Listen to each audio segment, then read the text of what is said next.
കൃഷി അധിഷ്ഠിത വ്യവസായങ്ങൾ പ്രോത്സാഹിപ്പിക്കുന്നതിന് ഇടപെടുമെന്ന് ഷിബു തെക്കുംപുറം MLA. സംസ്ഥാന ബജറ്റിൽ ഇത്തരത്തിലുള്ള നിർദ്ദേശങ്ങളുണ്ടെന്ന് അദ്ദേഹം പറഞ്ഞു. കോതമംഗലം പോലെ കാർഷിക പ്രധാനമായ പ്രദേശങ്ങളിൽ കൃഷി അധിഷ്ഠിത വ്യവസായങ്ങൾ വളരേണ്ടതുണ്ടെന്നും അദ്ദേഹം പറഞ്ഞു. കോതമംഗലം മാർബേസിൽ ഹയർ സെക്കൻഡറി സ്കൂളിൽ ചക്കമേളയ്ക്ക് എത്തിയ MLA KCV ന്യൂസിനോട് പ്രതികരിക്കുകയായിരുന്നു.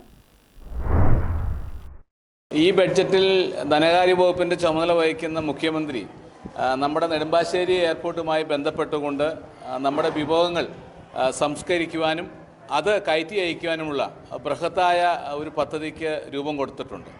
കോതമംഗലം പോലുള്ള സ്ഥലങ്ങൾ അതിന് അനുയോജ്യമാണെന്ന് നിയമസഭയിൽ ഞാൻ പ്രത്യേകമായി അറിയിക്കുകയും ചെയ്തിട്ടുണ്ട്. അപ്പോൾ നമ്മുടെ കാർഷിക വിഭവങ്ങൾ സംസ്കരിക്കുവാനും അത് കയറ്റുമതി ചെയ്യുവാനും ഒക്കെയുള്ള വലിയ അവസരമാണ് നമ്മുടെ ഈ മേഖലയിലുള്ളത്.